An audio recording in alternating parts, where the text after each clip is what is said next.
we have an absolutely extraordinary attitude in our culture and in various other cultures, high civilizations, to the new member of human society.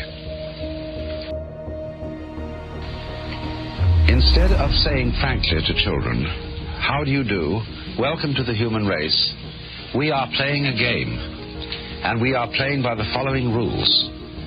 We want to tell you what the rules are so that you'll know your way around, and when you've understood what rules we're playing by, when you get older you may be able to invent better ones. But instead of that, we still retain an attitude to the child that he is on probation. He's not really a human being. He's a candidate for humanity. And in just this way, we have a whole system of preparation of the child for life, which always is preparation and never actually gets there. In other words, we have a system of schooling which starts with grades, and we get it always preparing for something that's going to happen. So you go into nursery school as preparation for kindergarten. You go to kindergarten as preparation for first grade.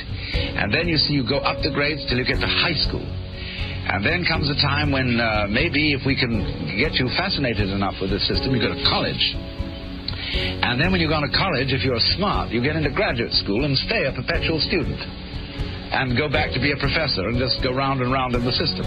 But in the ordinary way, they don't encourage quite that. They want you after graduate school, or after graduation, commencement as it's called, beginning, to get out into the world with a capital W. And so you've been trained for this and now you've arrived. But when you get out into the world at your first sales meeting, they've got the same thing going again, because they want you to make that quota. And if you do make it, they give you a higher quota. And come along about 45 years of age, maybe you're vice president. And suddenly it dawns on you that you've arrived, with a certain sense of having been cheated, because it is just the same as things. Life feels the same as it always felt, and you are conditioned to be in desperate need of a future. So the final goal that this culture prepares for us is called retirement, when you will be a senior citizen and you will have the wealth and the leisure to do what you've always wanted, but you will at the same time have impotence, a rotten prostate, and false teeth, and no energy. So the whole thing from beginning to end is a hoax. You are involved, by and large, in a very strange business system which divides your day into work and play. Work is something that everybody does, and you get paid to do it because nobody could care less about doing it. In other words, it is so abominable and boring that you can get paid for doing it. And the object of doing this is to make money. And the object of making money is to go home and enjoy the money that you've made. When you've got it, you see, you can buy pleasure. And in myriads of ways, you see, you go home, we're the wealthiest people in the world, and you would think that having earned your money and go home, you would have an orgy and a great banquet and so on, but nobody does. They eat a TV dinner, which is just a warmed-over airline food, and then they spend the evening looking at an electronic reproduction of life, which is divided from you by a glass screen. You can't touch it, you can't smell it, it has no color, except maybe if you're very wealthy it has color.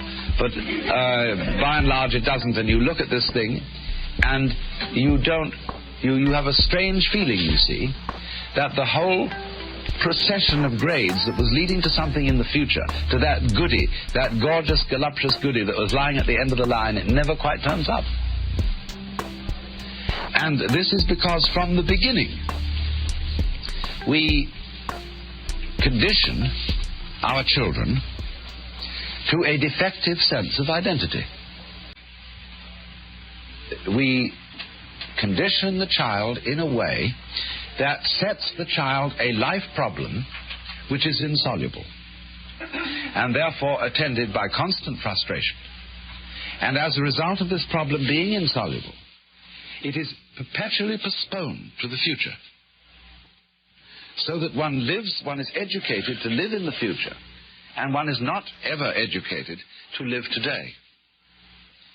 Now, I'm not saying that, the philosophy of carpe diem, let us drink today for tomorrow we die, and not make any plans.